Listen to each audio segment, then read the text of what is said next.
శ్రీ మహాగణాధిపతయే నమః శ్రీమాత్రే నమః. మాచిరాజ్ భక్తి ప్రేక్షకులందరికీ నమస్కారం. నవంబర్ 11వ తేదీ నుంచి నవంబర్ 20వ తేదీ వరకు ఈ 10 రోజుల్లో మేషాది ద్వాదశ రాశుల వాళ్ళకి రాశి ఫలితాలు ఏ విధంగా ఉండబోతున్నాయో, ఏ గ్రహాలు అనుకూలిస్తున్నాయో, ఏ గ్రహాలు అనుకూలించటం లేదో, అనుకూలించని గ్రహాలు యోగించడానికి ఎలాంటి ప్రత్యేకమైన పరిహారాలు చేసుకోవాలో, అలాగే ఏ దేవీ దేవతల ఆలయ దర్శనం చేసుకోవాలో, ఎలాంటి మంత్రాలు జపించుకోవాలో, ఎలాంటి స్తోత్రాలు వినాలో, ఎలాంటి ద్రవ్యాలు దానం ఇచ్చుకోవాలో, సకల దేవతా స్వరూపమైనటువంటి గోమాతకు ఎలాంటి ఆహారం తినిపించినట్లయితే వ్యతిరేక గ్రహాలు ఇచ్చే వ్యతిరేక ఫలితాలు తొలగిపోయి అనుకూల ఫలితాలు సిద్ధింపజేసుకోవచ్చు.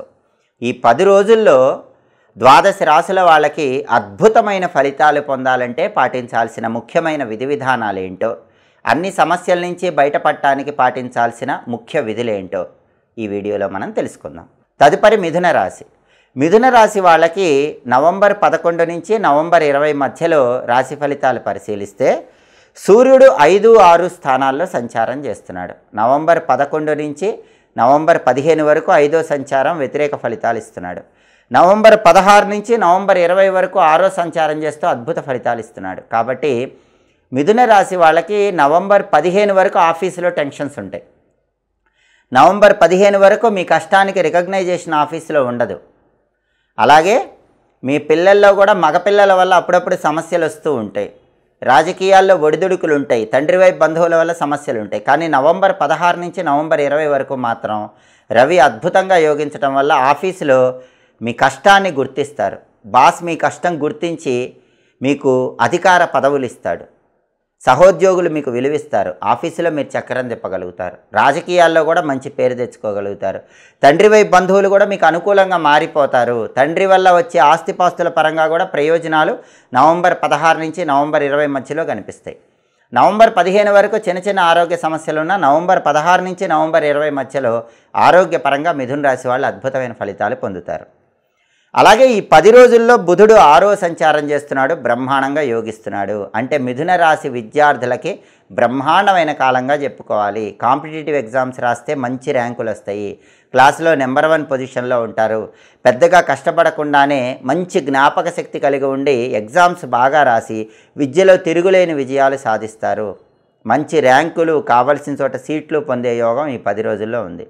అలాగే కొత్త ఉద్యోగం కోసం ఇంటర్వ్యూలకు వెళితే బుధుడు బాగున్నాడు కాబట్టి మిథున రాశి వాళ్ళకి కొత్త ఉద్యోగం వచ్చే అవకాశం ఉంది. కాబట్టి మీ క్వాలిఫికేషన్కి తగిన ఉద్యోగం కోసం మిథున రాశి వాళ్ళు ఈ 10 రోజుల్లో ఇంటర్వ్యూలకు వెళ్ళండి. ఇంటర్వ్యూలో సెలెక్ట్ అయ్యే అవకాశం ఉంది.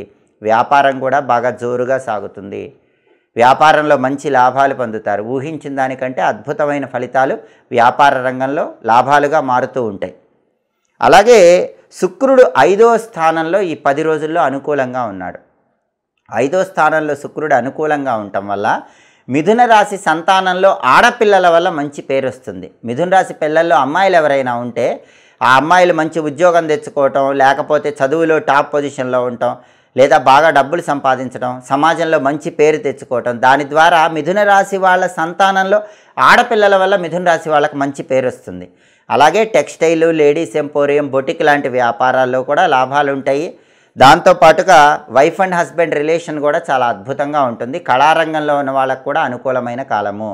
సంగీతము, నాట్యము లాంటి వాటిల్లో కొత్త అవకాశాలు రావటం, పేరు డబ్బు రావటం, వీటికి మిథున రాశి వాళ్ళకు బలం ఉంది. సినిమా, టీవీ రంగాల్లో కూడా కొత్త ఛాన్సెస్ రావడానికి మిథున రాశి వాళ్ళకి ఈ 10 రోజుల్లో అవకాశాలు బలంగా ఉన్నాయి. శుక్రుడు బ్రహ్మాండంగా యోగిస్తున్నాడు. అలాగే కుజుడు కూడా 6వ స్థానంలో ఈ 10 రోజుల్లో బ్రహ్మాండంగా యోగిస్తున్నాడు. కుజుడు యోగించటం వల్ల మిథున రాశి వాళ్ళు భూమి కానీ, గృహం కానీ, స్థలం కానీ, పొలం కానీ ఇలాంటివి తక్కువ రేటు కొనుక్కునే యోగం ఉంది. అలాగే ప్రాపర్టీస్ మంచి రేటుకు అమ్ముకునే యోగం ఉంది. రియల్ ఎస్టేట్లో ఒక మంచి డీల్ ఓకే అయ్యి బాగా లాభం వచ్చే అవకాశాలు ఉన్నాయి. బ్యాంకు లోన్లు చాలా ఈజీగా శాంక్షన్ అయ్యే అవకాశం ఉంది. సోదరులతో ఉన్న గొడవలు తొలగిపోయి ఆస్తుల పరంగా వాళ్ళ సపోర్ట్ పెరిగే అవకాశం ఎక్కువగా ఉంది. ఫుడ్ బిజినెస్ చేసే మిథున రాశి వాళ్ళకి బ్రహ్మాండమైన లాభాలు వచ్చే అవకాశం ఉంది. హోటల్ కమ్ రెస్టారెంట్, రైస్, ఎండుమిర్చి, కాపర్ మెటీరియల్ లాంటి బిజినెస్ల్లో కూడా మంచి లాభాలు వచ్చే సూచనలు ఉన్నాయి. అంటే ఈ 10 రోజుల్లో మిథున రాశి వాళ్ళకి బుధుడు అద్భుతంగా ఉన్నాడు, శుక్రుడు అద్భుతంగా ఉన్నాడు, కుజుడు అద్భుతంగా ఉన్నాడు. కాబట్టి పట్టిందల్లా బంగారంలా ఉంటుంది. సూర్యుడు కూడా మొదటి 5 రోజుల్లో బాలేడు, కానీ తర్వాత 5 రోజుల్లో నవంబర్ 16 నుంచి నవంబర్ 20 వరకు బ్రహ్మాండంగా ఉన్నాడు. కాబట్టి నవంబర్ 11 నుంచి నవంబర్ 15 మధ్యలోనే మిథున రాశి వాళ్ళు పరిహారాలు చేసుకోండి. అది కూడా సూర్యుడివి చేసుకోండి. నవంబర్ 11 నుంచి నవంబర్ 15 మధ్యలో ప్రతిరోజు కూడా ఓం సూర్యనారాయణ పరబ్రహ్మణే నమః అనే మంత్రాన్ని 21 సార్లు చదువుకోండి. సూర్యాష్టకము లేదా ఆదిత్య హృదయం వినండి. గోధుమలు నానబెట్టి బెల్లంతో కలిపి ఆవుకు పెట్టండి. కేజింబావు గోధుమలు ఎర్ర వస్త్రంలో మూటగట్టి బ్రాహ్మణుడికి దానం ఇవ్వండి. దీనివల్ల సూర్యుడి సంపూర్ణమైనటువంటి బలం నవంబర్ 11 నుంచి నవంబర్ 15 మధ్యలో కూడా విశేషంగా పెరుగుతుంది. అప్పుడు అన్ని గ్రహాలు యోగించడం వల్ల మిథున రాశి వాళ్ళు ఇంకా అద్భుతమైన ఫలితం పొందుతారు. అలాగే నవంబర్ 11 నుంచి నవంబర్ 15 మధ్యలో ఎవరైనా మంచి ట్రాన్స్ఫర్ కావాలన్నా, మంచి ఇంక్రిమెంట్, మంచి ప్రమోషన్ కావాలన్నా రోజు రాగి పాత్రలో నీళ్లు తీసుకొని ఆ నీళ్లలో ఎర్రటి పుష్పాలు వేసి ఎండుమిరపకాయ గింజలు వేసి తూర్పు వైపు తిరిగి ఓం ఘృణి సూర్య ఆదిత్యం అని 12 సార్లు చెప్తూ ఆ నీళ్లతో సూర్యుడికి అర్ఘ్యం ఇవ్వండి. ఈ పరిహారాలు చేసుకుంటే మొదటి 5 రోజులు నవంబర్ 11 నుంచి 15 వరకు కూడా మిథున రాశి వాళ్ళకి అద్భుతంగా ఉంటుంది. మొత్తం మీద ఈ 10 రోజుల్లో మిథున రాశి వాళ్ళు తిరుగులేని అద్భుతమైన ఫలితాలు అందుకుంటారని చెప్పడంలో ఏమాత్రం సందేహం లేదు. నవంబర్ 11వ తేదీ నుంచి నవంబర్ 20వ తేదీ వరకు మేషాది ద్వాదశ రాశుల వాళ్ళకి అన్ని రకాలుగా కలిసి రావాలంటే దీర్ఘకాల సంచారం చేసే గ్రహాలను కూడా తప్పకుండా ప్రసన్నం చేసుకోండి. ఎందుకంటే దీర్ఘకాల గ్రహాలు ప్రసన్నమైతే యోగం అనేది తొందరగా వస్తుంది. దీర్ఘకాల సంచారంలో మొట్టమొదట దేవగురువు బృహస్పతిని అందరూ ప్రసన్నం చేసుకోండి. గురువు బలం ఉంటే డబ్బుకు లోటు ఉండదు, ఉద్యోగపరంగా ఇబ్బందులు ఉండవు, ఫైనాన్షియల్ స్టెబిలిటీ అనేది ఉంటుంది. కాబట్టి గురువును ప్రసన్నం చేసుకోవటానికి ఈ 10 రోజుల్లో కూడా 12 రాసుల వాళ్ళు శివలింగానికి కొబ్బరి నీళ్లతో అభిషేకం చేసుకుంటూ ఉండండి. అలా చేసుకుంటే గురుబలం విశేషంగా పెరుగుతుంది. అయితే ఇంట్లో శివలింగం లేని వాళ్ళు ఏం చేయాలంటే, శివలింగం లేని వాళ్ళు ఈ 10 రోజుల్లో నవంబర్ 11 నుంచి నవంబర్ 20 మధ్యలో ప్రతిరోజు కూడా ఇంట్లో ఈశాన్య దీపం వెలిగించుకోండి. అంటే స్నానం చేశాక హాల్లో ఈశాన్యం మూల ఒక మట్టి ప్రమిదలో ఆవు నెయ్యి పోసి 3 ఒత్తులు విడిగా వేసి దీపాన్ని వెలిగించండి. ఈశాన్య దీపము అంటారు. ఈ ఈశాన్య దీపం వెలిగిస్తే గురుబలం ద్వాదశ రాశుల వాళ్ళకి పెరుగుతుంది. ఫైనాన్షియల్ ప్రాబ్లమ్స్ తగ్గిపోతాయి, కెరీర్ ప్రాబ్లమ్స్ తొలగిపోతాయి, అలాగే జాబ్ టెన్షన్స్ అనేవి ఉండవు, వివాహ సమస్యలు కూడా తొలగిపోతాయి. వివాహాలు నిశ్చయం చేసుకోవటానికి కూడా ఈశాన్య దీపం విశేషంగా సహకరిస్తుంది. గురుబలం సంపూర్ణంగా వస్తుంది.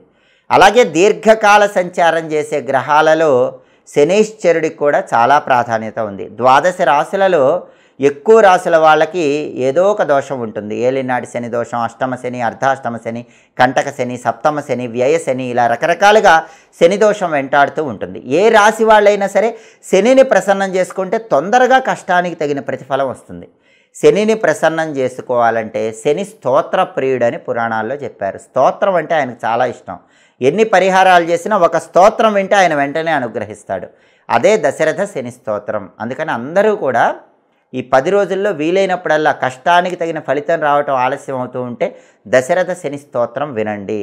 అలాగే శని పూర్తిగా యోగించాలంటే మీ చేత్తో నువ్వులు ఎవరికైనా ఇచ్చేయాలి. అయితే నువ్వుల దానం ఎవరు తీసుకోవట్లేదు అనుకోండి, నువ్వులు బెల్లం కలిపినటువంటి చిమ్మిలి, ఆ చిమ్మిలి గోమాతకు ఆహారంగా కొద్దిగా తినిపించండి. లేదా నువ్వులుండలు, తెల్ల నువ్వులుండలు కానీ నల్ల నువ్వులుండలు కానీ ఏవైనా ఎవరో ఒకళ్ళకి దేవాలయం బయట పంచిపెట్టేసేయండి. అప్పుడు శని తొందరగా యోగిస్తాడు, కష్టానికి తగిన ప్రతిఫలం అనేది తొందరగా లభిస్తుంది. అప్పుడు శనేశ్వరుడి అనుగ్రహం వల్ల ఏ రకంగా అయినా సరే మీకు వృత్తిపరంగా రాణిస్తారు, ఉద్యోగపరంగా, వ్యాపారపరంగా, విద్యాపరంగా 12 రాశుల వాళ్ళు శని అనుకూలత వల్ల తొందరగా ముందుకు వెళ్ళగలుగుతారు. అలాగే దీర్ఘకాల సంచారం చేసే గ్రహాలలో తర్వాత గ్రహం రాహు విదేశీ కారకుడు. విదేశాలకు వెళ్ళాలి, అబ్రాడ్ వెళ్ళాలి, అబ్రాడ్లో చదువుకోవాలి, అబ్రాడ్లో ఉద్యోగం చేయాలి, అబ్రాడ్లో వ్యాపారం చేయాలనుకునే వాళ్ళు అబ్రాడ్ తొందరగా వెళ్ళాలంటే రాహువును ప్రసన్నం చేసుకోవాలి. రాహువును ప్రసన్నం చేసుకోవాలంటే గోమాతకు ముల్లంగి తినిపించాలి. ఉడకబెట్టిన ముల్లంగి గోమాతకు తినిపిస్తే రాహు వెంటనే ప్రసన్నమైపోతాడు. అయితే దగ్గరలో గోవులు లేని వాళ్ళు ఏం చేయాలి? అలాంటి వాళ్ళు రాహువును ప్రసన్నం చేసుకోవాలంటే ఉగ్ర రూపంలో ఉన్న అమ్మవారి ఆలయంలో నిమ్మకాయ దీపాలు వెలిగించుకోండి. 2 నిమ్మకాయలు కోస్తే 4 డొప్పలు వస్తాయి. వాటిని పిండేసి వెనక్కి తీసి నువ్వుల నూనె పోసి ఒక్కొక్క దొప్పలో 2 పువ్వొత్తులు వేసి రాహుకాలంలో అమ్మవారి ఆలయంలో నెమ్మదీపాలు పెడితే రాహువు యోగిస్తాడు. విదేశీయాన ప్రయత్నాలు తొందరగా అనుకూలిస్తాయి. మిమ్మల్ని ఎవరు మోసం చేయకుండా ఉండటానికి కూడా రాహువుకు సంబంధించిన నిమ్మకాయల దీపం పరిహారం విశేషంగా సహకరిస్తుంది. చాలామంది గ్యాంబ్లింగ్ చేస్తూ ఉంటారు. Online trading, share market, speculation, bit coin ఇలా గ్యాంబ్లింగ్ చేస్తూ ఉంటారు. గ్యాంబ్లింగ్లో కూడా మీకు ఎక్కువ ఫేవరబుల్గా ఉండాలంటే రాహుకాలంలో అమ్మవారి ఆలయ ప్రాంగణంలో, ఉగ్ర రూపంలో ఉన్న అమ్మవారి ఆలయ ప్రాంగణంలో నిమ్మదీపాలు పెట్టుకోండి. దేవాలయానికి వెళ్ళలేకపోతే ఇంట్లో మాత్రం నిమ్మదీపాలు పెట్టకూడదు. మీ ఇంటి ఆవరణలో తులసి కోట దగ్గర నిమ్మదీపాలు పెట్టుకోండి. రాహు యోగిస్తాడు. గ్యాంబ్లింగ్లో లాభాలు వస్తాయి. అబ్రాడ్ ఛాన్సెస్ బ్రహ్మాండంగా పెరుగుతాయి. ఇక దీర్ఘకాల సంచార గ్రహాల్లో ఆఖరిది కేతువు. కేతువు బలం లేకపోతే అన్ఎక్స్పెక్టెడ్గా ప్రాబ్లమ్స్ వస్తాయి. ఈ 10 రోజుల్లో 12 రాశుల్లో ఏ రాశి వాళ్ళకైనా అన్ఎక్స్పెక్టెడ్గా హఠాత్తుగా ప్రాబ్లం వస్తే మాత్రం వెంటనే కేతువును ప్రసన్నం చేసుకోండి. కేతువును ప్రసన్నం చేసుకోవాలంటే నానబెట్టిన ఉలవలు గోమాతకు తినిపించాలి. లేదా కేజింబావు ఉలవలు రంగురంగుల వస్త్రంలో కట్టి బ్రాహ్మణుడికి దానం ఇవ్వాలి. అప్పుడు వెంటనే కేతువు ప్రసన్నమవుతాడు. గోమాత దగ్గరలో లేదనుకోండి, కుక్కలకు రొట్టెలు ఆహారంగా వేయండి. దానివల్ల కేతువు ప్రసన్నమవుతాడు. కేతువు ప్రభావం కుక్కల మీద ఉంటుంది కాబట్టి కుక్కలకు మనం ఆహారం వేస్తే నవగ్రహాల్లో కేతువు శాంతించి మనకి ఆకస్మికంగా వచ్చినటువంటి సమస్యకు ఒక పరిష్కార మార్గం తెలియజేస్తాడు. అలాగే అనుకోకుండా ఈ 10 రోజుల్లో 12 రాశుల్లో ఎవరికైనా కేతు బలం లేకపోవటం వల్ల హఠాత్తుగా అనారోగ్య సమస్య వచ్చినా, హఠాత్తుగా ఏ సమస్య వచ్చినా వెంటనే ఆ సమస్య నుంచి బయటపడటానికి దగ్గరలో ఉన్నటువంటి గణపతి ఆలయానికి వెళ్ళి గణపతి ఆలయ ప్రాంగణంలో ఉత్తర దిక్కులో 5 ఒత్తుల దీపాన్ని కొబ్బరి నూనెతో వెలిగించుకోండి. వెంటనే కేతువు యోగిస్తాడు. ఇబ్బంది ఉండదు. ఇలా దీర్ఘకాల సంచారం చేసే గ్రహాలైనటువంటి గురువు, శని, రాహువు, కేతువుకు సంబంధించిన ఈ ప్రత్యేకమైన పరిహారాలు చేసుకుంటే ప్రత్యేకమైన సమస్యల నుంచి బయటపడవచ్చు. నవంబర్ 11 నుంచి నవంబర్ 20 మధ్యలో 12 రాశుల వాళ్ళు పూర్తిగా అనుకూల ఫలితాలు సిద్ధింపజేసుకోవచ్చు. ఇవి మేషాది 12 రాశుల వాళ్ళకి ఈ 10 రోజుల్లో ఉండేటటువంటి రాశి ఫలితాలు. ఎప్పటికప్పుడు మీ రాశి ఫలితాలు తెలుసుకోవాలనుకుంటున్నారా? అయితే మాచిరాజ్ భక్తి ఛానల్ తప్పకుండా చూడండి. గ్రహాలు ఏవి యోగిస్తాయి, ఏవి యోగించవు, యోగించని గ్రహాలకు ఎలాంటి పరిహారాలు చేసుకోవాలి, ఇవన్నీ తెలుసుకోవాలంటే మా మాచిరాజ్ భక్తి ఛానల్ తప్పకుండా సబ్స్క్రైబ్ చేసుకోండి. మా వీడియోస్ మీకు నచ్చినట్లయితే మా ఛానల్ లైక్ చేయండి, కామెంట్ చేయండి. మా ఛానల్ వీడియోస్ 10 మంది మిత్రులకు షేర్ చేయండి. మా ఛానల్ సబ్స్క్రైబ్ చేసుకోండి. పక్కన ఉన్న బెల్ సింబల్ నొక్కటం మాత్రం మర్చిపోకండి. సర్వే జనాః సుఖినో భవంతు. స్వస్తి.